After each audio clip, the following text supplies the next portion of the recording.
Hello friends, welcome to LTX classes and welcome to 1st August Daily Hindu News Analysis. ఈ వీడియోలో మనము 1st August Hindu news పేపర్లో publish అయిన important ఆర్టికల్స్ని discuss చేద్దామండి. Let us start the discussion. Before that there was a small announcement. Free UPSC current affairs course అంటూ మన యొక్క యాప్లో మనం అయితే కనుక యాడ్ చేయబడడం జరిగింది. ఈ యొక్క కోర్స్ ద్వారా మీరు ఏంటి అంటే ఎవ్రీడే క్విజెస్ అనేటువంటివి ఆన్సర్ చేయొచ్చు. అలాగే ఈ క్లాస్కి సంబంధించినటువంటి పీడిఎఫ్ని కూడా మీరు డౌన్లోడ్ చేసుకుని రివైజ్ చేసుకోవచ్చు. మన యొక్క యాప్ నేమ్ వచ్చేసి LTX classes and this is the number that you can call if you have any doubts. Okay, current affairs అనేటువంటివి యూపీఎస్సీకి చాలా ఇంపార్టెంట్ అమ్మ. అందుకనే మనం ఏంటి అంటే the ultimate current affairs course for UPSC అని ఒక కాంప్రిహెన్సివ్ కోర్స్ మనం తీసుకుని రావడం జరిగింది. ఈ కోర్సులో మీకు daily live class plus PDF ఉంటుంది, వీక్లీ పీడిఎఫ్ ప్లస్ టెస్ట్ ఉంటుంది, మంత్లీ పీడిఎఫ్ ప్లస్ టెస్ట్ ఉంటుంది అండ్ అలాగే revision series before the prelims కూడా ఉంటుంది. దీనికి మనం ఛార్జ్ చేసే ఫీ వచ్చేసి 10,000 రూపీస్. మనము from the other websites like press information bureau, down to earth, Indian express లాంటి వెబ్సైట్స్ నుంచి ఆర్టికల్స్ని పిక్ చేసుకుని మనం ఇక్కడ డిస్కస్ చేస్తాం. లైఫ్ టైమ్ వ్యాలిడిటీ తోటి వస్తుంది. This is the number that you can call if you have any doubts and if you want enrol in to this course. ఈ క్లాస్కి సంబంధించిన పీడిఎఫ్ మీకు మన యొక్క LTX IAS టెలిగ్రామ్ ఛానల్లో కూడా మీకు అవైలబుల్ ఉంటుంది. అక్కడ నుంచి కూడా మీరు డౌన్లోడ్ చేసుకోవచ్చు. These are the courses for the senior aspirants. You can pause the video and just look at them. And దీనికి మనం ఛార్జ్ చేసే fee 60,000 rupees, EMI 5,000 rupees per మంత్గా కూడా పే చేయొచ్చు. సో యూపీఎస్సీ ఇన్ఫినిటీ అనేటువంటిది ఫర్ అబ్సల్యూట్ బిగినర్స్ అండి. These are the features of this particular course. So మనకి ఏంటి అంటే ఈఎంఐలో కూడా మీరు పే చేసుకోవచ్చు. అండర్ ఆప్షనల్ ఇన్ఫినిటీ మన దగ్గర ఈ పాపులర్ ఆప్షనల్స్ అన్నీ కూడా మనం ప్రొవైడ్ చేస్తున్నాము. PSIR, pub ad sociology, anthro, Telugu literature. Yes, let us start. చాలా ఎడిషన్స్ ఉంటాయి మనకి. వాటిల్లో మనము Delhi edition of the Hindu newspaper తీసుకుని ఇక్కడ మనం ఆర్టికల్స్ని డిస్కస్ చేస్తున్నాం. First and foremost article, advanced guided missile frigate delivered to that of the Indian navy. The first and foremost article మనం చూస్తాము. Over 4.6 crore cases pending in the lower courts, says central government. Very, very important. Supreme Court agrees to hear the plea on Rohingyas status as that of the refugees. 49 rabies cases, 65,000 dogs sterilized so far, says the Delhi civic body. Transforming the early childhood care and as well as education. Disaster drills at 90 manaki Delhi NCR spots today. Cabinet enhances budgetary allocation for the Pradhan Mantri Kisan Sampada Yojana. Station in the Ladakh begins research to simulate the life on Mars. ఈ యొక్క articles మనం ఏంటి అని అంటే కనుక ఈ వీడియోలో మనం డిస్కస్ చేస్తాము. Apart from that, Barbados thread snake, digital payments index, skill impact bond, Musi river, ఇవన్నీ కూడా మనం ఏంటంటే కనుక లైవ్ క్లాస్లో మనం డిస్కస్ చేయబడడం అయితే కనుక జరుగుతుందండి. Okay, let us start the discussion with the first and foremost article. Advanced guided missile frigate delivered to that of the Indian navy recently. మన యొక్క ఇండియన్ నేవీ రీసెంట్గా మనకి ఏంటంటే కనుక ఈ యొక్క గైడెడ్ మిసైల్ ఫ్రిగేట్ అంటే బేసికల్లీ ఏ షిప్ అండి. దీనిని రిసీవ్ చేసుకోవడం అయితే కనుక జరిగింది. ఎక్కడి నుంచి? From that of GRSE, garden reach ship builders and engineers limited అని చెప్పేసి మనం అయితే కనుక పిలుస్తాం. ఈ యొక్క ఆర్టికల్కి మనకి బ్యాక్గ్రౌండ్ ముందు ఈ ఆర్టికల్ అర్థం కావాలి అంటే you need to know some important background అండి. మనకేంటంటే Indian navy, army, air force అని చెప్పేసి ట్రై సర్వీసెస్ మనకు ఉంటారు కదా. ఇండియన్ నేవీ వాళ్ళు మనకి 2019లో ప్రాజెక్ట్ 17A అనే దానిని తీసుకుని రావడం జరిగింది. Project 17A which stands for మనకి ఏంటి అని అంటే కనుక 17A stands for alpha frigates అని చెప్పేసి మనకి ఈ యొక్క ప్రాజెక్ట్ని అయితే కనుక తీసుకుని వచ్చారు. ఓకే, ఎవరు తీసుకొచ్చారమ్మా ఈ ప్రాజెక్ట్ని? It is launched by that of Indian navy. ఎప్పుడు? ఇన్ 2019లో తీసుకొచ్చారు. ఏంటి ఈ యొక్క ప్రాజెక్ట్ యొక్క ముఖ్య ఉద్దేశం అంటే కనుక అడ్వాన్స్డ్ ఫ్రిగేట్స్, స్టెల్త్ ఫ్రిగేట్స్ని మనకి ఏంటి అని అంటే కనుక డెవలప్ చేయాలి. ఇంతకుముందు ఆల్రెడీ ప్రాజెక్ట్ 17 అని చెప్పేసి ఉండేది. దానికి ఒక అప్గ్రేడెడ్ వర్షన్ లాంచ్ చేయాలి అని చెప్పేసి ఈ యొక్క 17A అనే దాన్ని తీసుకుని వచ్చారు. Upgraded version of project 17. వాటిల్ని మనము శివాలిక్ క్లాస్ ఫ్రిగేట్స్ అంటాం. శివాలిక్ క్లాస్ ఫ్రిగేట్స్ అని చెప్పేసి మనం అయితే కనుక పిలుస్తాం. మరి ఇప్పుడున్న ప్రాజెక్ట్ 17A ఏ క్లాస్కి సంబంధించినవి అంటే నీలగిరి క్లాస్. అవేమో శివాలిక్ క్లాస్, ఇవేమో నీలగిరి క్లాస్ ఫ్రిగేట్స్ అండి మనకి. ఈ ప్రాజెక్ట్ 17A అండర్లో మొత్తం ఎన్ని షిప్స్ని డెవలప్ చేద్దాం అనుకుంటున్నారు అని అంటే 7 షిప్స్ని అండి మనకి. So the total of about 7 ships మనకి ఏంటి అని అంటే కనుక కన్స్ట్రక్ట్ చేస్తున్నారు, దీని అండర్లో బిల్డ్ చేస్తున్నారు అనమాట మనకి. ఈ 7 షిప్స్ కూడా మనకి ఎవరు బిల్డ్ చేస్తున్నారు? ఒక్క షిప్పింగ్ కంపెనీ, ఒక్క మనకి షిప్ మ్యానుఫ్యాక్చరింగ్ ఇదే చేస్తుందా అంటే లేదు, 2 ఇన్వాల్వ్ అయ్యి ఉన్నాయి. ఏ విధంగా మనకి 4 షిప్స్ ఒకళ్ళు చేస్తున్నారు, 4 షిప్స్ అనేటువంటివి ఒకళ్ళు బిల్డ్ చేస్తున్నారు. నెక్స్ట్ వచ్చేసి 3 షిప్స్ అనేటువంటివి ఇంకొకళ్ళు బిల్డ్ చేస్తున్నారు. 4 షిప్స్ బిల్డ్ చేసేటువంటిది ఎవరికి మనం ఇది చేసాము అంటే కనుక మ్యాజగాన్ డాక్ లిమిటెడ్, మనకి షిప్ బిల్డర్స్ లిమిటెడ్ ఉంది కదా, Mazagon dock ship builders limited వాళ్ళు ఈ యొక్క 4 షిప్స్ని మనకైతే బిల్డ్ చేస్తారు. నెక్స్ట్ వచ్చేసి 3 షిప్స్ని ఎవరు చేస్తారమ్మా?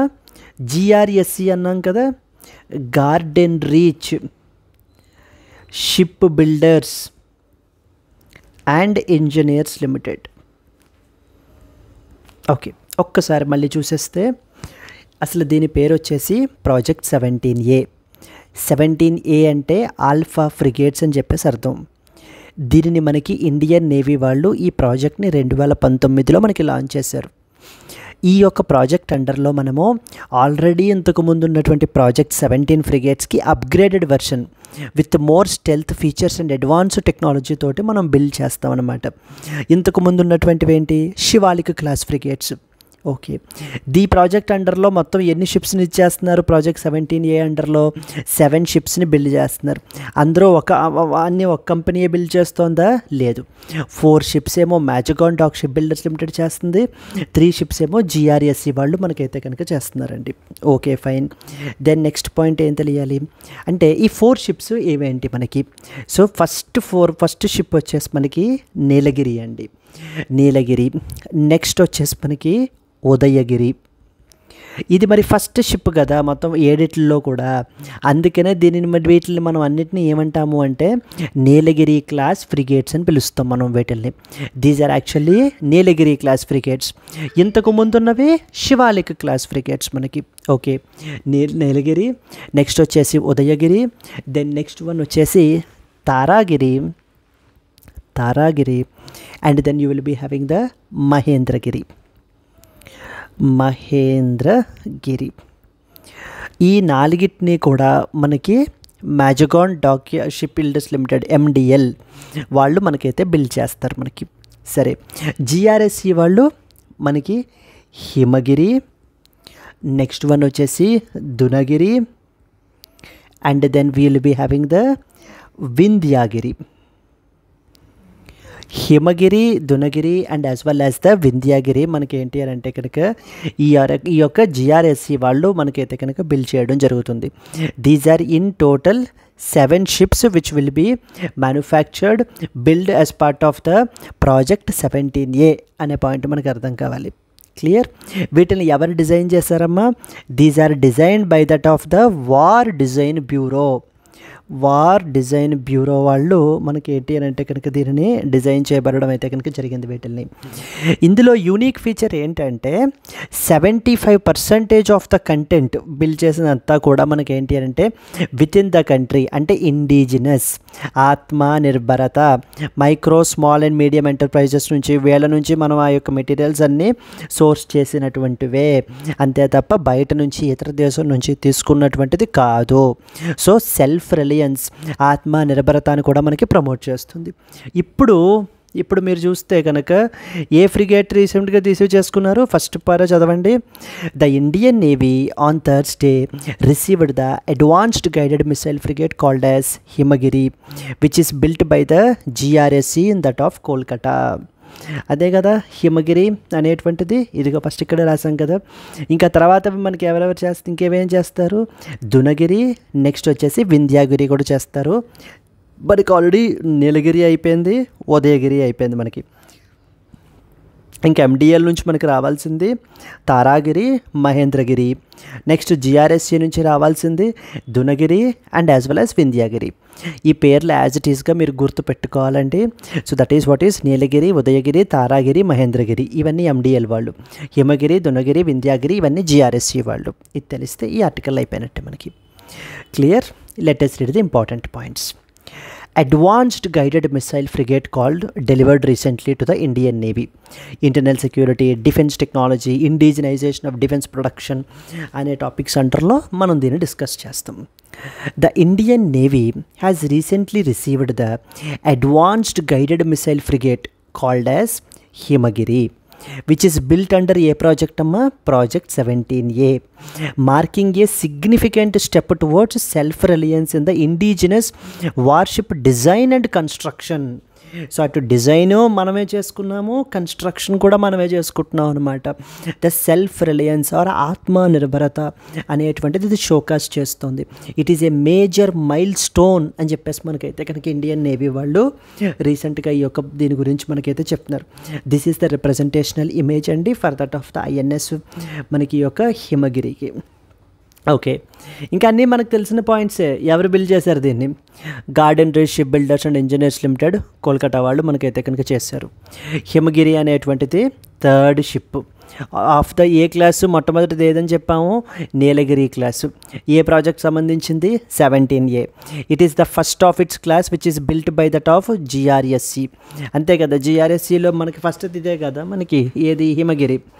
ఇప్పటివరకు మనకి ఏంటంటే ఎండిఎల్ వాళ్ళు చేశారు మనకి నీలగిరి అని, ఉదయగిరి అని చెప్పేసి. ఇప్పుడు జిఆర్ఎస్సి నుంచి వచ్చిందనమాట ఈ డెలివరీ అనేటువంటిది. Okay, it is aimed at enhancing the atmanirbharta or self reliance in the naval ship building. ఇతర దేశాల మీద ఆధారపడకుండా, ఇతర దేశాల యొక్క టెక్నాలజీ ట్రాన్స్ఫర్ అలా ఏం కాకుండా మన ఓన్గా మనం డిజైన్ చేసుకుని బిల్డ్ చేసుకోవడం అయితే కనుక జరిగింది. With it is designed with the strict adherence to that of the time lines అని చెప్తున్నారు. దీన్ని warship design bureau and the warship warship design bureau and warship overseeing team వాళ్ళు కోల్కతా మనకి ఏంటి అంటే కనుక దీన్ని ఓవర్సీ చేస్తున్నారు. It is modeled on erstwhile INS Himagiri, which is a Leander class frigate which is decommissioned in 2025 after 30 years of service. ఇంతకు ముందు INS హిమగిరి కూడా మనకి ఏంటి అంటే లియాండర్ క్లాస్ ఫ్రిగేట్ మనకైతే కనుక ఉండేది. అది రీసెంట్గా మనకైతే కనుక డీకమిషన్ చేయబడడం జరిగిందట. దాని నేమ్ని మనకైతే దీనికి పెట్టారు. సో బ్యాక్గ్రౌండ్ ఏంటి ప్రాజెక్ట్ 17A గురించి? కొత్తగా మీకు తెలుసుకునేది ఏమి ఉండదండి. Already we have discussed those points. Just revision kind of థింగ్లా ఉండాలన్నమాట. ఎప్పుడు లాంచ్ చేశారు? 2019లో లాంచ్ చేశారు. ఎవరు చేశారు? ఇండియన్ నేవీ వాళ్ళు చేశారు. It is a follow up on the project 17. ఇంతకుముందు శివాలిక్ క్లాస్ ఫ్రిగేట్స్ ఉండేవి, వాటికి ఇప్పుడు అప్గ్రేడెడ్ వర్షనే మనకి నీలగిరి క్లాస్ ఫ్రిగేట్స్ అనేటువంటివి. Designed to construct the stealth guided missile frigates for that of the Indian navy. So stealth means secret అనమాట మనకి.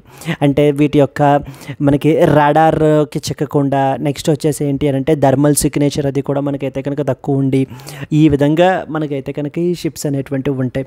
Advanced weapons తోటి, sensors and platforms తోటి మనకి ఇంటిగ్రేట్ చేయబడి ఉంది. మనకి మల్టీ మిషన్ ఛాలెంజెస్ని మనకైతే కనుక అడ్రస్ చేయగలదు.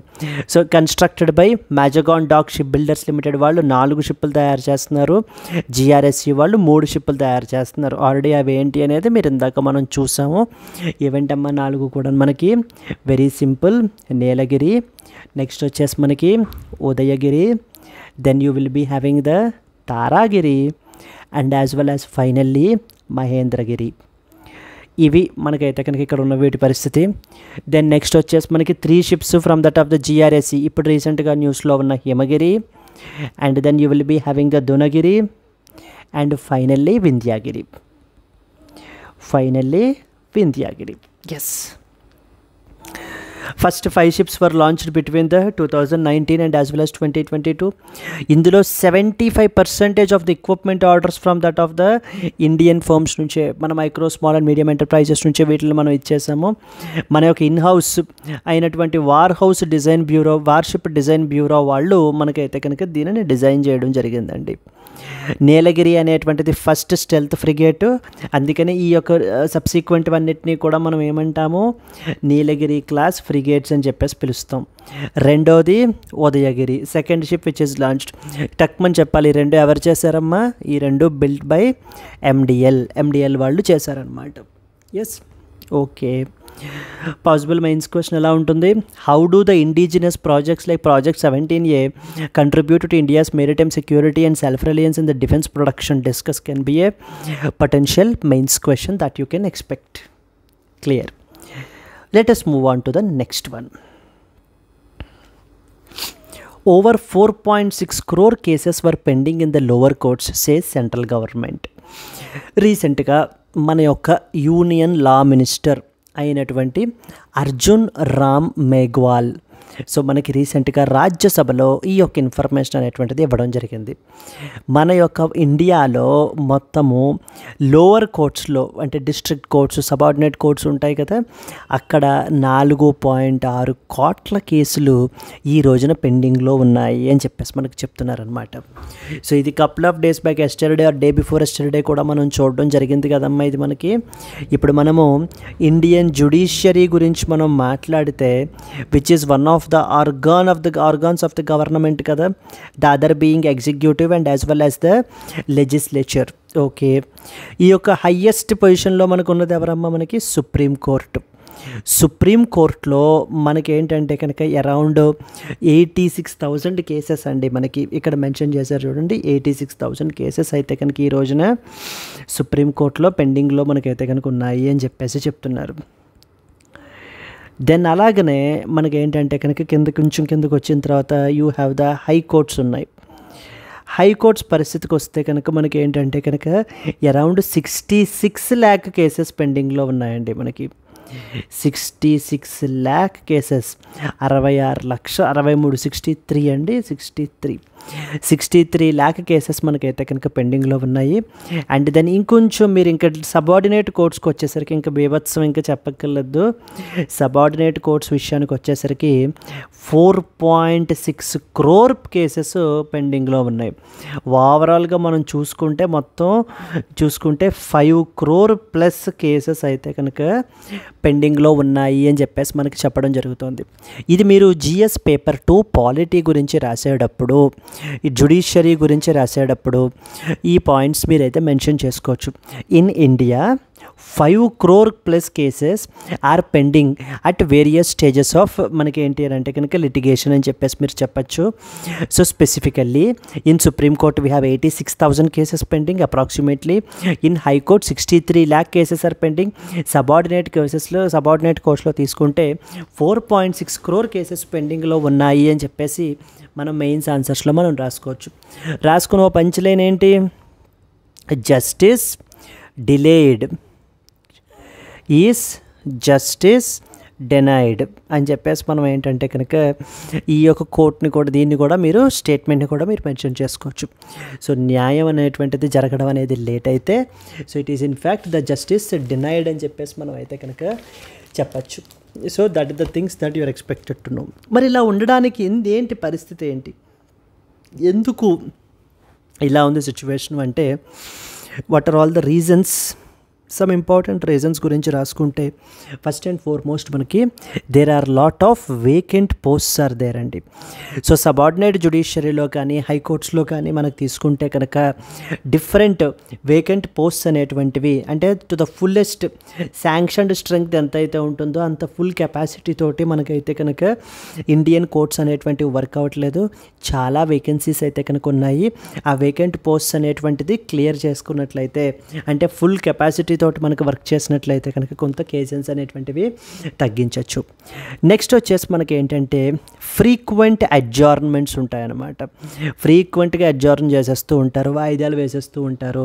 ఇంకా overall it result in something called as never ending litigation అయిపోతుంది మన కంట్రీలో. ఈ కోర్టు కాకపోతే ఆ పై కోర్టు మళ్ళీ అలా ప్రతి కేసు కూడా మనకి ఏంటంటే కనుక సుప్రీంకోర్టు దాకా వెళ్ళిపోతుంది. అది ఫ్యామిలీ రిలేటెడ్ ఇష్యూ అయినా సుప్రీంకోర్టే చూస్తుంది. చూస్తోంది. ఒక బెయిల్ రిలేటెడ్ థింగ్ అయినా సరే సుప్రీంకోర్టే చూస్తోంది.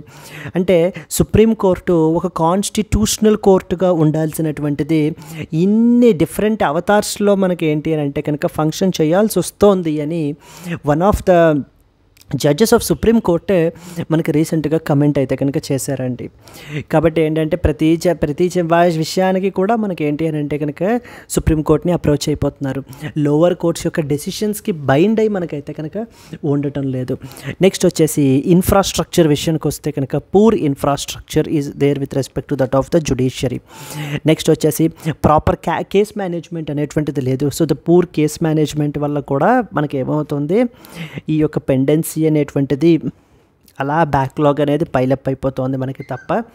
So there is a more things మనకైతే కనుక చేయాలి అని చెప్పేసి మీరు మెన్షన్ చేయడం ద్వారా ఈ యొక్క కేసెస్ యొక్క బ్యాక్లాగ్ అనేటువంటిది మనము తగ్గించవచ్చు అని చెప్పేసి మీరు చెప్పచ్చండి.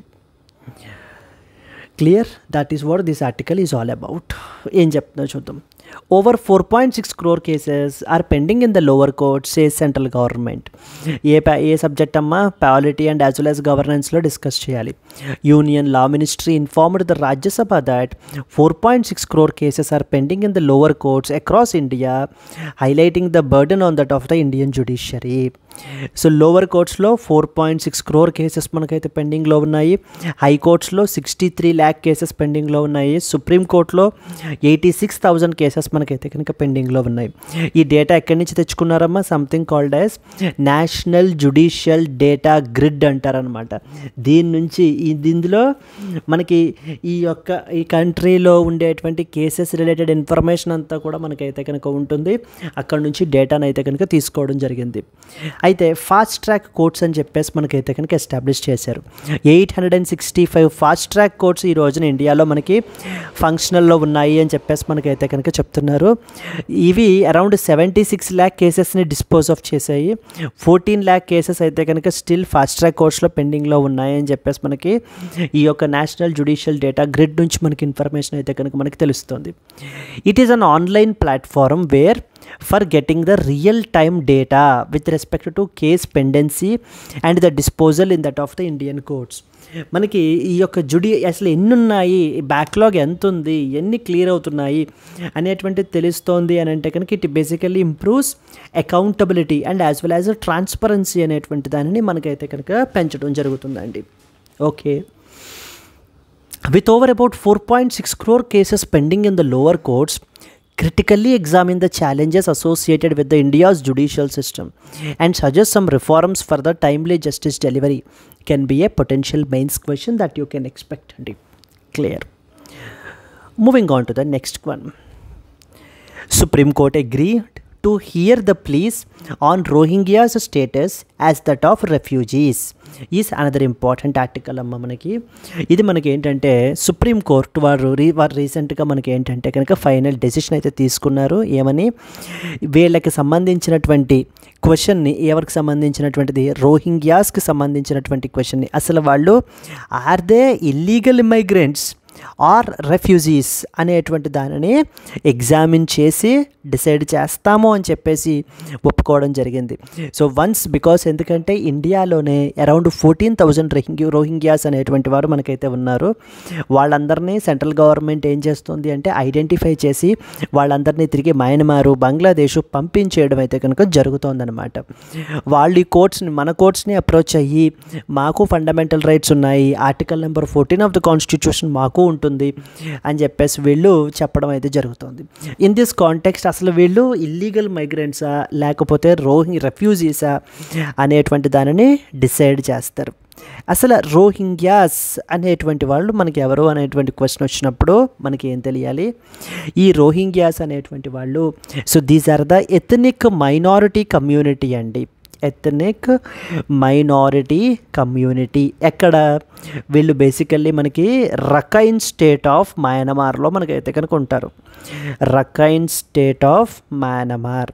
కానీ ఆ మయన్మారే వీళ్ళని ఏంటంటే కనుక అవుట్ సైడర్స్గా మనకి ట్రీట్ చేస్తోంది, పర్సిక్యూట్ చేస్తోంది. అందుమూలన వాళ్ళు పక్కన ఉండేటువంటి బంగ్లాదేశ్, ఇండియా పారిపోవడం జరుగుతుంది వాళ్ళ ప్రాణాలను అరిచేతుల్లో పెట్టుకుని.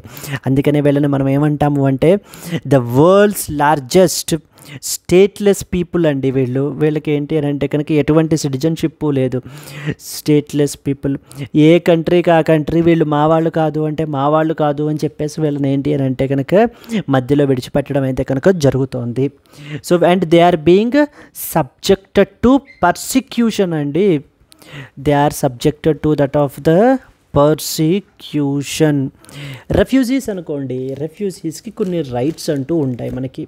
బికాస్ ఎందుకంటే వాళ్ళ గురించి ఒక కన్వెన్షన్ కూడా మనకి చేశారు కదా. ఏంట కన్వెన్షన్ పేరు? United nations refugee convention. United nations refugee convention అని చెప్పేసి మనకి ఎప్పుడు చేశారమ్మా? 1951లో చేయడం జరిగింది. ప్రపంచంలో ఉండేటువంటి రెఫ్యూజీస్ అందరినీ కూడా ప్రొటెక్ట్ చేయడం గురించి ఈ కన్వెన్షన్ అయితే కనుక చేయడం జరిగింది. అండ్ ఈ కన్వెన్షన్కి ఇండియా మనకి సిగ్నేటరీయా కాదా? India is basically not a signatory. India is not a signatory. మనం ఏంటి అని అంటే కనుక ఈ కన్వెన్షన్ని సైన్ చేయలేదన్నమాట. అంటే బికాస్ ఎందుకని? మన యొక్క నేషనల్ సెక్యూరిటీ అనేటువంటిది దెబ్బతినే అవకాశాలు మనకైతే కనుక ఉంది మనకి. Because we have the enemy countries as neighbors with respect to China and as well as Pakistan. ఇప్పుడు మనం ఈ రెఫ్యూజీ కన్వెన్షన్ అనేటువంటి సైన్ చేసామనుకోండి, ఈ యొక్క పాకిస్తానీ పీపుల్ కానివ్వండి లేకపోతే చైనా నుంచి వాళ్ళు మేము కూడా రెఫ్యూజీస్ అనేటువంటి ముసుగులో మన దేశంలోకి వచ్చేయడానికి అవకాశాలు, ఇల్లీగల్గా వచ్చేయడానికి అవకాశాలు చాలా ఎక్కువగా ఉన్నాయి. They may plant any they may do any terrorist related activities అనేటువంటి చేయడానికి చాలా ఎక్కువ అవకాశాలు ఉన్నాయి. అందుకని మనం దాన్ని దృష్టిలో పెట్టుకుని we have not signed this refugee convention. India is not a signatory from the national security perspective. దీంట్లో ఒక ప్రిన్సిపల్ ఉంటుందన్నమాట. ప్రిన్సిపల్ ఆఫ్ నాన్ రిఫౌల్మెంట్ అంటారు. That is very very important.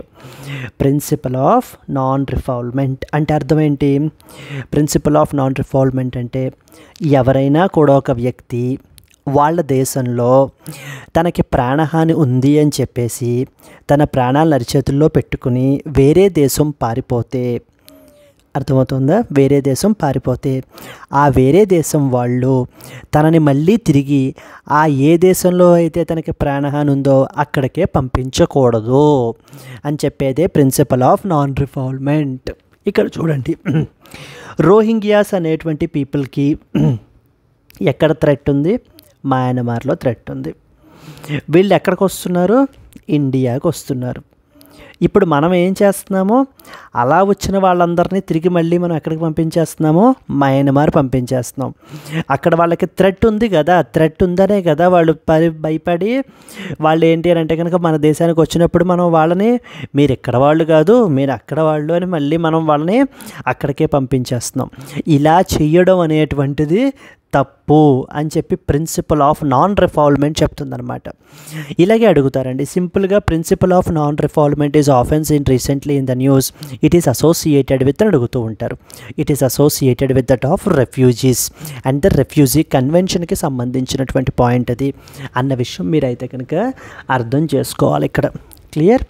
Now let us read the important points. Supreme Court agrees to hear the plea on Rohingyas status as that of refugees. GS paper 2 governance international relations అనే topic అండర్లో మనం దీన్ని discuss చేసుకోవాలి. The Supreme Court of India has recently agreed to hear the petitions whether Rohingya people in India should be treated as refugees or illegal immigrants and the legality of the indefinite detention of that such individuals. మనం ఏంటంటే వాళ్ళందరినీ కూడా detention క్యాంప్స్లో మనం వాళ్ళని place చేసామండి. So whether can be అలా indefinite పీరియడ్గా మనం వాళ్ళని మనం డిటైన్ చేయొచ్చా? See this is what is a representational image of that of the Rohingya refugees మనకి. Yes, okay. Now the whether Rohingyas can be legally classified as refugees అనేది question చేస్తే ఇప్పుడు డెసిషన్ అనేది సుప్రీంకోర్టు మనకి తీసుకుంటుంది. Whether individuals including the illegal entrance can be detained indefinitely. The court aims to authoritatively settle the legal status and the rights of the Rohingyas. అసలు వీళ్ళకంటూ rights ఏమున్నాయి, వీళ్ళ యొక్క లీగల్ స్టేటస్ ఏంటి అనేటువంటిది ఇప్పుడు మనకి కోర్ట్ అనేటువంటిది డిసైడ్ చేస్తుందన్నమాట. రోహింగ్యాస్ అనేవాళ్ళు ఎవరు? They are the ethnic Muslim minority community. ఎక్కడి నుంచి? మన నైబరింగ్ కంట్రీ అయినటువంటి మయన్మార్ నుంచి. Often fleeing the persecution and as well as violence. అక్కడ వీళ్ళందరినీ కూడా మనకి ఏంటి అని అంటే కనుక చంపేయడం అయితే కనుక జరుగుతోంది. So they're not considered part of their country. Myanmar వాళ్ళు కాదు అసలు వీళ్ళు అని చెప్పేసి వీళ్ళని మనకి చంపేస్తున్నారు. ఇండియా ఈ కన్వెన్షన్ని సైన్ చేసిందా చేయలేదా? మనము not a signatory. 1951 refugee convention sign చేయలేదు. ఆ తర్వాత వచ్చినటువంటి 1967 ప్రోటోకాల్ కూడా మనం ఏంటి అని అంటే కనుక సైన్ చేయడం అయితే కనుక చేయలేదు. దేర్ బై మన మీద ఎటువంటి, మన కంట్రీలో కూడా రెఫ్యూజీస్కి సంబంధించి ఎటువంటి లా కూడా మనకైతే కనుక లేదండి. మన కంట్రీలో చాలామంది యొక్క రోహింగ్యాస్ అనేటువంటి వాళ్ళు ఈ యొక్క డిటెన్షన్ అండ్ డిపోర్టేషన్ ఫేస్ చేస్తున్నారు. అంటే వాళ్ళందరినీ మనం ఇల్లీగల్గా వాళ్ళందరినీ కూడా డిటెన్షన్ క్యాంప్స్లో ఇల్లీగల్గా ఎవరెవరైతే మన దేశానికి వచ్చారో వాళ్ళందరినీ డిటైన్ చేస్తున్నాము. అండ్ అలాగనే వాళ్ళందరినీ కూడా మనము వాళ్ళ దేశానికి తిరిగి వెనక్కి పంపించేస్తున్నాం అనమాట, డిపోర్ట్ చేస్తున్నాం. అసలు రెఫ్యూజీ అంటే ఎవరు? మనకి రెఫ్యూజీ అంటే ఎవరు అనేది 1900 రెఫ్యూజీ కన్వెన్షన్లో మనకైతే కనుక చెప్పబడడం జరిగింది. A refugee is basically a person who cannot return to their home country due to the well-founded fear of persecution based upon either their race, religion, nationality, membership of a particular social group or a political opinion ఆధారంగా మనకైతే కనుక చేసుకుని refugees అనేటువంటి వాళ్ళు they flee because of due to the conflict, violence or human rights violations. ఒకవేళ వాళ్ళ దేశంలో ఏవైనా కూడా కాన్ఫ్లిక్ట్స్ జరుగుతున్నప్పుడు, లేదంటే హింస వైలెన్స్ జరుగుతున్నప్పుడు, లేదా ఈ స్పెసిఫిక్ గ్రూప్ యొక్క హ్యూమన్ రైట్స్ని వైలేట్ చేసినప్పుడు వీళ్ళు మనకి ఏం చేస్తారు? ఇతర దేశాలకి పారిపోతారు. They differ from asylum seekers and stateless persons.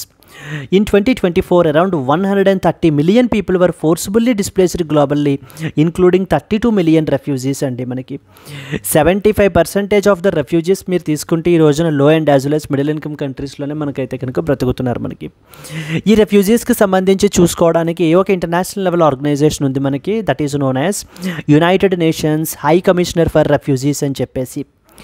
ఈ బాడీని మనకి 1950లో యునైటెడ్ నేషన్స్ జనరల్ అసెంబ్లీ వాళ్ళు మనకి ఎస్టాబ్లిష్ చేశారు.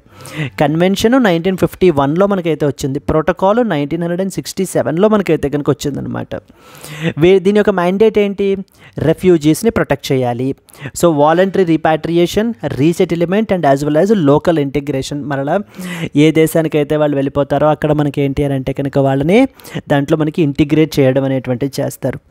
నోబెల్ పీస్ ప్రైజ్ మనకి ఏంటి అంటే వీళ్ళకి వచ్చింది because of their contributions in 1954 and 1981లో మనకి నాన్ సేన్ రెఫ్యూజీ అవార్డ్ అని చెప్పేసి వీళ్ళు కన్ఫర్ చేస్తూ ఉంటారండి. మనకి ఎవరైతే అవుట్ స్టాండింగ్ కంట్రిబ్యూషన్స్ చేస్తూ ఉంటారో అలాంటి వాళ్ళకి మనకి ఏంటంటే కనుక ఈ యొక్క నాన్ సేన్ రెఫ్యూజీ అవార్డ్ అనేటువంటిది ఇస్తారు. హెడ్ క్వార్టర్స్ వచ్చేసి జెనీవా, స్విట్జర్లాండ్లో మనకైతే కనుక ఉన్నాయి. మనము రెఫ్యూజీస్ గురించి మాట్లాడుకుంటే we will assist the refugees like especially from Afghanistan, Myanmar, Sri Lanka with documentation, shelter and as well as legal aid అది కూడా మనం ప్రొవైడ్ చేస్తాం. ప్రతి సంవత్సరం కూడా జూన్ 20వ తారీఖున మనము వరల్డ్ రెఫ్యూజీ డేని మనకి ఏంటంటే సెలబ్రేట్ చేస్తారు all over the world to honour the courage and resilience of refugees. ఈ రెఫ్యూజీస్ ఎన్ని కష్టాలను ఇది చేసుకుని సముద్రాలను క్రాస్ చేసుకుని ఇతర దేశాలకు మనకైతే కనుక వీళ్ళు వెళ్ళిపోతూ ఉంటారు. అక్కడ వీళ్ళు ఇది అడుగుతూ ఉంటారు అనమాట, రెఫ్యూజీ అడుగుతూ ఉంటారు. It recognises the 1951 refugee convention's contribution to the global refugee protection. So then first మనకి 2001లో మొట్టమొదటిసారిగా ఈ రెఫ్యూజీ కన్వెన్షన్ అనేటువంటి దానిని మనకైతే కనుక అబ్జర్వ్ చేశారు. డేని initially observed as Africa refugee day అని చెప్పేసి మనకి ఏంటి అని అంటే కనుక సెలబ్రేట్ చేసేవారు. ఆ తర్వాత వరల్డ్ రెఫ్యూజీ డేగా మనకి ఏంటి అని అంటే కనుక దానిని మార్చడం జరిగిందండి. In the absence of a formal refugee law in India, what challenges arise in managing refugee population like such as Rohingyas? Discuss the need for a comprehensive refugee policy. మన కంట్రీలో స్పెసిఫిక్గా రెఫ్యూజీస్ని హ్యాండిల్ చేయడం గురించి ఎటువంటి లా కూడా లేదు. మనము వాళ్ళని ఇల్లీగల్ మైగ్రెంట్స్గా ట్రీట్ చేసి మనం ఏంటి అని అంటే వాళ్ళని వాళ్ళ దేశాలకి వెనక్కి తిరిగి పంపించేస్తాము. ఇప్పుడు ఈ రోహింగ్యాస్ని కూడా మనం అదే చేస్తున్నాము. చాలామందిని మనం ఏంటి అంటే డీటైన్ చేసాము. అరౌండ్ 40,000 రోహింగ్యాస్ మన దేశంలో ఉన్నారు. స్పెసిఫికల్లీ వీళ్ళు ఎక్కువగా నార్త్ ఇండియాలో కాన్సన్ట్రేట్ అయ్యి ఉన్నారు. ఉత్తరప్రదేశ్, బీహార్, ఢిల్లీ వీటిల్లో మనకి ఏంటంటే రోహింగ్యాస్ అనేటువంటి వాళ్ళు మనం ఉండడం జరిగిందండి ఇక్కడ. ఓకేనా, clear? Let us move to that of the next one. 49 rabies cases, 65,000 dogs sterilized so far, says Delhi civic body. One of the deadly zoonotic disease అనేటువంటిది మనకి ఏంటంటే కనుక ర్యాబీస్ అమ్మ.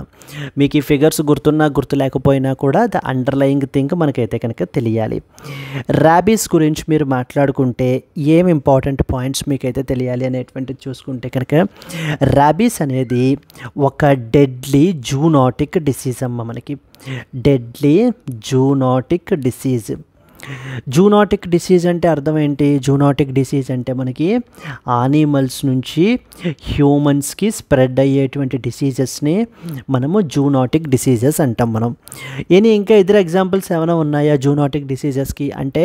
ఫర్ ఎగ్జాంపుల్ యాంథ్రాక్స్ అంటారు. యాంథ్రాక్స్ అనేది ఒక zoonotic డిసీజే. COVID-19 ప్రపంచం మొత్తం సఫర్ అయింది కదా, this is basically also a zoonotic disease. So మనకి ఇప్పుడు ర్యాబీస్ అనేది ఏం type of disease? Zoonotic disease అనమాట. మరి దానికి ఆపోజిట్ ఏముంటుంది? Non zoonotic. Non zoonotic disease. Non zoonotic disease అంటే అర్థం ఏంటి అంటే యానిమల్స్ నుంచి హ్యూమన్స్కి స్ప్రెడ్ అవ్వనటువంటివి. యానిమల్స్ నుంచి హ్యూమన్స్కి స్ప్రెడ్ అవ్వవి, విత్ ఇన్ యానిమల్స్లోనే స్ప్రెడ్ అవుతాయి ఆ డిసీజెస్. అలాంటి వాటిలో మీరు నాన్ జూనోటిక్ డిసీజెస్ అని పిలుస్తారు. సరే, ఎగ్జాంపుల్స్ ఏమైనా ఉన్నాయా దానికి? ఎస్ ఉన్నాయి. ఎగ్జాంపుల్ తీసుకుంటే ఎఫ్ఎండి అంటారు, అంటే foot and mouth disease. Foot and mouth disease అంటారు ఎఫ్ఎండి. ఇది ఒక పాపులర్ డిసీజ్ మనకిది. నెక్స్ట్ వచ్చేసి ఎల్ఎస్డి అంటే lumpy skin disease. Lumpy skin disease LSD. ఇది కూడా దేనికి ఎగ్జాంపుల్? మనకి నాన్ జూనోటిక్ డిసీజెస్కి ఎగ్జాంపుల్. మనకి ఇవి ఓన్లీ యానిమల్స్ని ఎఫెక్ట్ చేస్తాయి, హ్యూమన్స్ని మనకైతే ఎఫెక్ట్ చేయవు. ఏవి? ఫుట్ అండ్ మౌత్ డిసీజ్ కానీ లంపీ స్కిన్ డిసీజ్ కానీ అవి. కాకపోతే అందుకని వాటిని నాన్ జూనోటిక్ అంటాం. జూనోటిక్లో ఏమవుతుంది? యాంథ్రాక్స్, కోవిడ్-19, ర్యాబీస్ ఇవన్నీ కూడా మనకి ఏంటంటే కనుక జూనోటిక్ డిసీజెస్. ఇవి మనకి యానిమల్స్ నుంచి స్ప్రెడ్ అవ్వడం అయితే కనుక జరుగుతాయి. ఓకే, ఇప్పుడు ర్యాబీస్ అనేది a type of disease? Bacterial డిసీజా, వైరల్ డిసీజా, ఏంటది అని అంటే కనుక ర్యాబీస్ అనేటువంటిది ఒక వైరల్ డిసీజ్ అండి. It is caused by something called as rabies virus. సింపుల్గా ఎక్కువ గుర్తుపెట్టుకోవాల్సిన అవసరం ఏం లేదు. ఓకేనా? టంగ్ ట్విస్టర్ పదాలు కూడా ఏం లేవు. RABV అంటారు, ర్యాబీస్ వైరస్. ఈ ర్యాబీస్ వైరస్ అనేటువంటిది ద్వారా మనకి ఏంటి అని అంటే కనుక ఈ యొక్క డిసీజ్ రావడం జరుగుతుంది. ఈ ర్యాబీస్ వైరస్ అనేది ఎక్కువగా మన యొక్క హ్యూమన్ బాడీ యొక్క నర్వస్ సిస్టమ్ మీద దెబ్బతీస్తుందండి. నర్వస్ సిస్టమ్ మీదన మనకి ఏంటి అని అంటే కనుక ఎఫెక్ట్ అవుతుంది మనకి. ఈ ర్యాబీస్ వైరస్ అనేది ఎలా స్ప్రెడ్ అవుతుంది అంటే it spread from the saliva of what? Infected animals. ఈ ర్యాబీస్ వైరస్ వల్ల ఇన్ఫెక్ట్ అయినటువంటి యానిమల్స్ ఏవైతే ఉంటాయో వాటి యొక్క సలైవా నుంచి మనకైతే కనుక స్ప్రెడ్ అవ్వడం జరుగుతుంది. మనకి ఇంట్లో పెట్స్ కూడా ఉంటాయి కదా, అంటే వాటి యొక్క సలైవా నుంచి మనకైతే కనుక స్ప్రెడ్ అవ్వడం జరుగుతుంది. అలా అని ప్రతి డాగ్ యొక్క సలైవాలోనూ ర్యాబీస్ వైరస్ ఉంటుంది అని చెప్పేసి కాదండి. మనకి ఇప్పుడు చూసుకుంటే కనుక 99% ఆఫ్ ద కేసెస్లో మనకి ఏంటంటే సోర్స్ ఆఫ్ ట్రాన్స్మిషన్ అనేటువంటిది డాగ్స్ వల్లనే మనకి ఏంటంటే కనుక ఈ యొక్క ర్యాబీస్ అనేది స్ప్రెడ్ అవుతుంది. అలానే ర్యాబీస్ అనేది జస్ట్ డాగ్స్ వల్లనే కాదు మనకి, like for example bats, cats, fox వాటి వల్ల కూడా మనకైతే కనుక హ్యూమన్స్కి ఈ యొక్క ర్యాబీస్ అనేటువంటిది స్ప్రెడ్ అవ్వడం జరుగుతుంది. ర్యాబీస్కి మరి ట్రీట్మెంట్ ఏం లేదా? ఉంది. ఇన్ఫ్యాక్ట్ వ్యాక్సిన్ ప్రివెంటబుల్ డిసీజ్ అనమాట ఇది మనకి. It is a vaccine preventable disease అండి. వ్యాక్సిన్ ప్రివెంటబుల్ డిసీజ్ అనమాట మనకి. Okay, so these are the important things. Mainly ఏం తెలియాలి మీకు? ర్యాబీస్ అనేది ఒక డెడ్లీ జూనోటిక్ డిసీజ్ అని తెలియాలి, అంటే యానిమల్స్ నుంచి హ్యూమన్స్కి స్ప్రెడ్ అవుతుందన్న విషయం తెలియాలి. ఎగ్జాంపుల్స్ ఎవరైనా అడిగితే యాంథ్రాక్స్, కోవిడ్-19, ర్యాబీస్ ఇవన్నీ జూనోటిక్ డిసీజెస్కి ఎగ్జాంపుల్స్ అని చెప్తారు. నాన్ జూనోటిక్ గురించి మాట్లాడాల్సి వస్తే ఇవే మనకి యానిమల్స్ నుంచి హ్యూమన్స్కి స్ప్రెడ్ అవ్వరా అని చెప్తాం. నెక్స్ట్ ఎగ్జాంపుల్స్ ఎవరైనా అడిగితే ఏం చెప్తాం, foot and mouth disease, lumpy skin disease examples. ఇప్పుడు ట్యూబర్క్యులోసిస్ ఉంటుంది, అదేమో బ్యాక్టీరియల్ డిసీజు. అది దేనివల్ల కాజ్ అవుతుంది, మైకోబాక్టీరియం ట్యూబర్క్యులోసిస్ వల్ల కాజ్ అవుతుంది.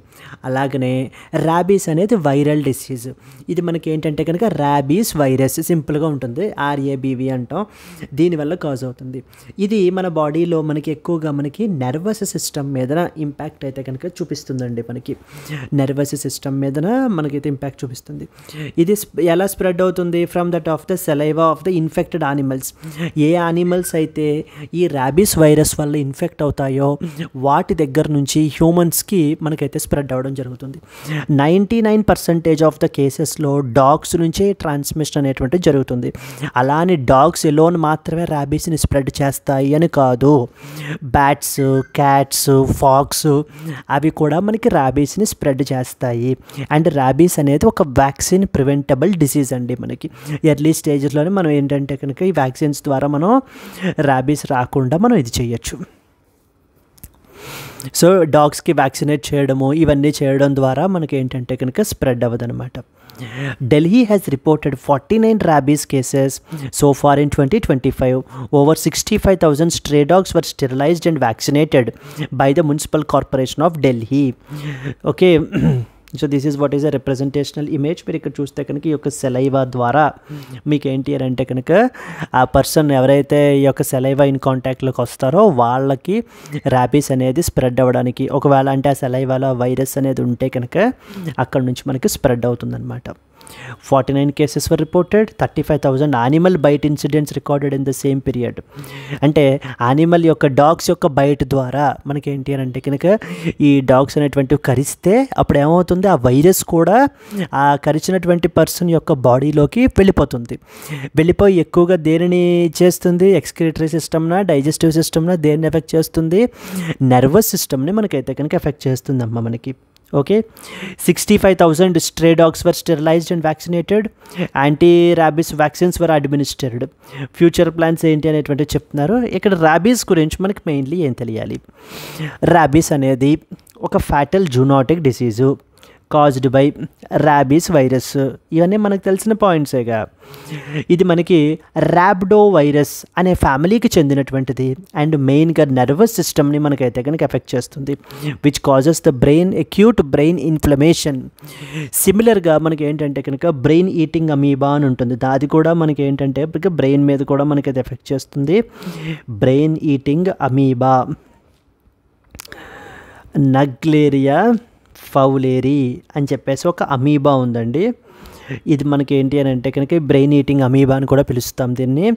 So the primary meningoencephalitis, primary amoebic meningoencephalitis PAM అని చెప్పేసి ఇన్ఫెక్షన్ అనేటువంటిది వస్తుందన్నమాట. దేనివల్ల, ఈ బ్రెయిన్ ఈటింగ్ అమీబా వల్ల.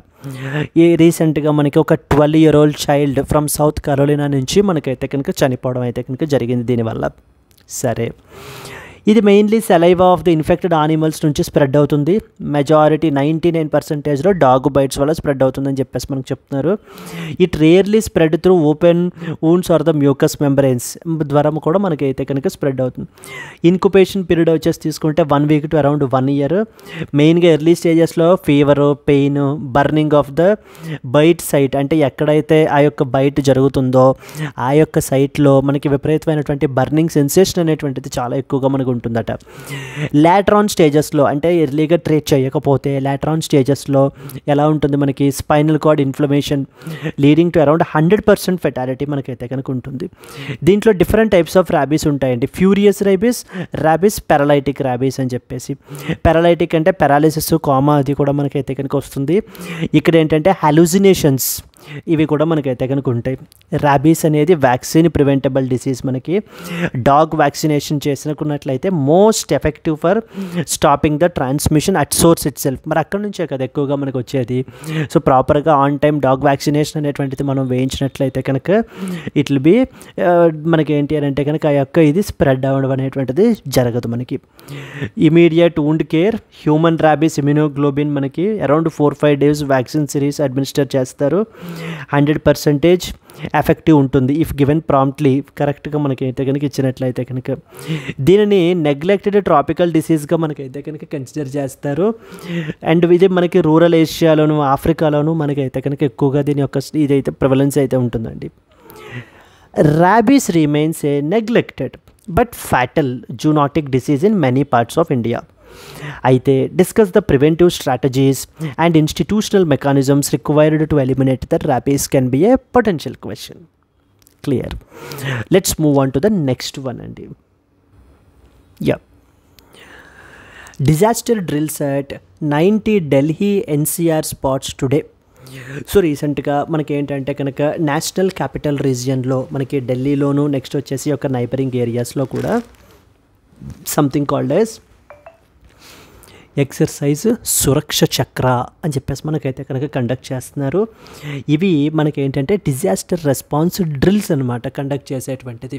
అంటే ఏదైనా ఒక డిజాస్టర్ వచ్చినప్పుడు ఏ విధంగా మనకి స్కూల్స్లోను మార్కెట్స్లోను హాస్పిటల్స్లోను ఏ విధంగా మనకైతే కనుక ఉండాలి అని చెప్పేసి, ఏ విధంగా ఎవాక్యుయేషన్ చేయాలి, ఏ విధంగా రెస్పాన్స్ అనేది ఉండాలి అనేటువంటి ఆస్పెక్ట్స్ అన్నిటినీ కూడా కవర్ చేస్తూ మన యొక్క నేషనల్ డిజాస్టర్ మేనేజ్మెంట్ అథారిటీ వాళ్ళు మనకి ఒక ఎక్సర్సైజ్ నేమ్డ్ యాజ్ సురక్ష చక్ర అనేటువంటి దానిని మనకైతే కనుక కండక్ట్ చేయబడడం అయితే జరుగుతుందండి మనకిది.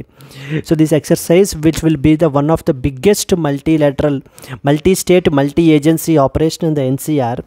It aims to strengthen the coordination and response mechanisms for major disasters like for example earthquakes రావడం కానీ, లేకపోతే ఇండస్ట్రియల్ కెమికల్ హజార్డ్స్ జరగడం కానీ, ఇలాంటివి జరిగినప్పుడు ఏ విధంగా మనము రెస్క్యూ ఆపరేషన్స్ అవి క్యారీ అవుట్ చేయాలి, ఏ విధంగా మన యొక్క డిజాస్టర్ రెస్పాన్స్ అనేది ఉండాలి అని చెప్పేసి చెప్తూ, ఎవరూ కూడా కంగారు పడకండి. మీరు ఒకవేళ ఈ యొక్క అంబులెన్స్ని, సైరన్స్ని, పోలీస్ వెహికల్స్, ఆర్మీ ట్రక్స్ ఇవన్నీ రోడ్ల మీద చూస్తుంటే కంగారు పడిపోయి ఏదో అయిపోయింది అని అనేసి అనుకోకండి. జస్ట్ ఇది ఒక ఎక్సర్సైజ్ని క్యారీ అవుట్ చేస్తున్నాం. ఒక డిజాస్టర్ వచ్చినప్పుడు మనం దానిని ఏ విధంగా రెస్పాండ్ చేయాలి, మల్టిపుల్ స్టేట్స్ ఏ విధంగా కోఆర్డినేట్ చేసుకోవాలి అంటూ మనం ఏంటి అని అంటే కనుక షోకేస్ చేయడానికి ఈ యొక్క ఎక్సర్సైజ్ సురక్ష చక్ర అనే దాన్ని కండక్ట్ చేస్తున్నాము అని చెప్పేసి రీసెంట్గా మనకైతే కనుక ఈ డ్రిల్ అనేది కండక్ట్ చేస్తున్నారండి. Disaster drills at around 90 Delhi NCR spots today మనకైతే కండక్ట్ చేస్తున్నారు. Clear. Moving on to the next one.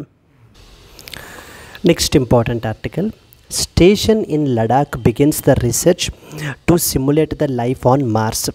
రీసెంట్గా మనకి ఏంటంటే లడాక్లో ఒక ఇంపార్టెంట్ స్టేషన్ని లాంచ్ చేశారండి. ఒక రీసెర్చ్ స్టేషన్ అనమాట. దాని పేరు ఏంటంటే హోప్ అని చెప్పేసి మనకి పెట్టారు.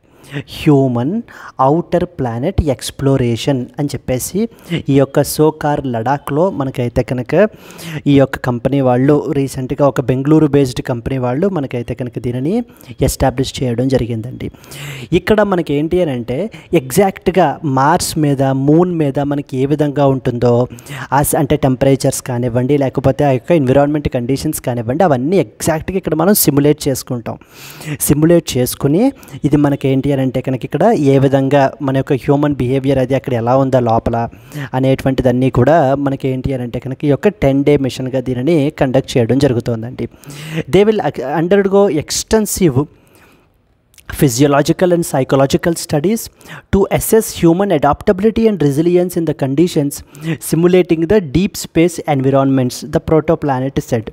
protoplanet అనేటువంటిది మనకి ఏంటి అని అంటే కనుక బెంగళూరు బేస్డ్ కంపెనీ అండి. మనకి ఇది వీళ్ళు ఏంటి అని అంటే కనుక ఈ యొక్క హోప్ అని చెప్పేసి అనేటువంటిది మనకి ఏంటి అని అంటే చేస్తున్నారు అనమాట. If you come down here, if you see, to support the future manned missions to the moon and as well as Mars.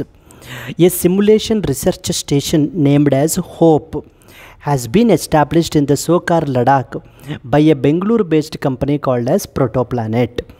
See, this is what is a representational image అమ్మ. ఇక్కడ రీసెర్చ్ స్టేషన్స్ చూడండి ఈ విధంగా మనకి ఏంటంటే లడాఖ్లో establish చేశారనమాట. అక్కడంతా కూడా ఏ విధంగా అయితే మనకి మార్స్ మీద, మూన్ మీద మనకైతే కనుక ఎన్విరాన్మెంట్ అది ఉంటుందో అది మనకి ఏంటంటే ఇక్కడ సెటప్ అనేటువంటిది వేశారు. ఇక్కడ ఏం చేస్తాం మనము ఆ యొక్క physiological and as for psychological యొక్క బిహేవియర్ అవి ఎలా ఉంటాయి, ఇంపాక్ట్స్ అవి ఎలా ఉంటాయి అనేటువంటిది అంతా కూడా ఇక్కడ మనకి అనాలిసిస్ అనేటువంటిది చేసి అప్పుడు మనం ఏంటంటే కనుక will be completely prepared and ఆ విధంగా మనం సెండ్ చేస్తాం.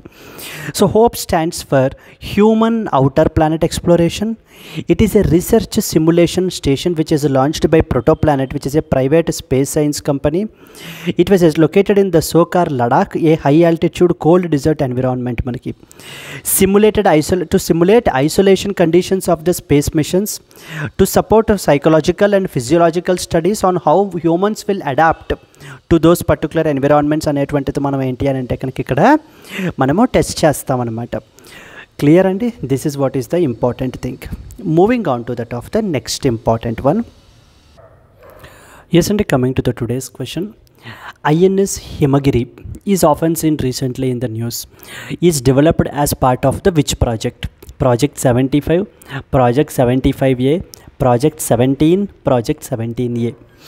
If you know the answer, please comment your answer and alage if you have liked the video, please do like it and share it to your friends as well. Let's meet again in the next Hindu news analysis. ఈ యొక్క క్లాస్కి సంబంధించిన PDF అనేటువంటిది మన యొక్క యాప్లో upload చేయబడటం జరుగుతుంది. And అలాగనే మనకి ఏంటి అని అంటే కనుక దీనికి సంబంధించినటువంటి క్విజ్ క్వశ్చన్స్ కూడా ఎవ్రీడే మనకి యాప్లో మనం పోస్ట్ చేస్తున్నాం. ఈ క్లాస్ అటెండ్ చేసిన తర్వాత మీరు ఏంటి అని అంటే కనుక క్విజ్ క్వశ్చన్స్ అవి ఆన్సర్ చేయడం ద్వారా మీకు ఎంతవరకు అర్థమైంది అనేటువంటిది మీరు టెస్ట్ చేసుకుని రివైజ్ చేసుకోవచ్చు. Yes, Andy, thank you so much. Let's meet again in the next Hindu news analysis. Until then, happy learning. All the best. Bye bye.